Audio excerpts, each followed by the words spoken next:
विक्रमादित्य ने बेताल को फिर से अपने कंधे पर उठाया और चल दिए। चलते चलते बेताल ने एक नई कहानी सुनानी शुरू की। उसने कहा, यमुना नदी के किनारे धर्मस्थान नाम का एक गांव था। वहां एक ब्राह्मण अपने परिवार के साथ रहता था। उसकी एक बेहद सुंदर बेटी थी जो विवाह योग्य हो चुकी थी।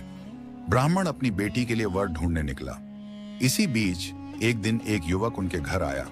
ब्राह्मण की पत्नी ने उसकी योग्यता और स्वरूप देखकर वचन दे दिया कि वह अपनी बेटी का विवाह उससे करेगी। उधर ब्राह्मण को भी एक दूसरा युवक मिला और उसने उससे भी यही वचन दे दिया।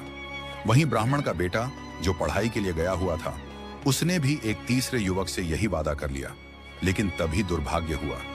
एक दिन लड़की को सांप ने काट लिया और वह मर गई। ब्राह्मण, उसका बेटा और वे तीनों युवक मिलकर उसे बचाने का हर संभव प्रयास करते रहे, लेकिन कोई उपाय न चला।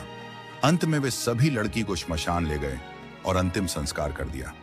3 युवकों का बलिदान। पहला युवक लड़की की राख लेकर श्मशान में झोपड़ी बनाकर वहीं रहने लगा। दूसरा उसकी हड्डियां लेकर जंगल में चला गया और फकीर बन गया। तीसरा युवक योगी बनकर देश देश घूमने लगा। एक दिन तीसरा युवक घूमते घूमते एक नगर पहुंचा। वहां उसने एक ब्राह्मणी के घर भोजन किया, लेकिन भोजन के दौरान उसने देखा कि ब्राह्मणी ने अपने बेटे को जलते चूल्हे में डाल दिया। फिर उसने मंत्र पढ़कर अपने बेटे को जीवित कर दिया। यह देखकर योगी ने संजीवनी विद्या की पोथी चुराई और उस लड़की को जीवित करने श्मशान पहुंचा। वहां वह बाकी 2 युवकों से मिला। उन्होंने लड़की की हड्डियां और राख इकट्ठी की। मंत्र पढ़ते ही लड़की जीवित हो उठी। लेकिन अब सवाल उठा, लड़की किसकी होगी? बेताल ने पूछा। हे राजन, बताओ, वह लड़की किसकी होनी चाहिए? राजा विक्रमादित्य ने उत्तर दिया, जिसने राख लेकर श्मशान में तप किया वही लड़की का अधिकारी है।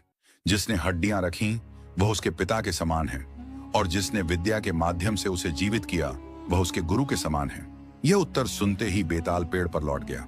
विक्रम ने फिर उसे उठाया और आगे बढ़े।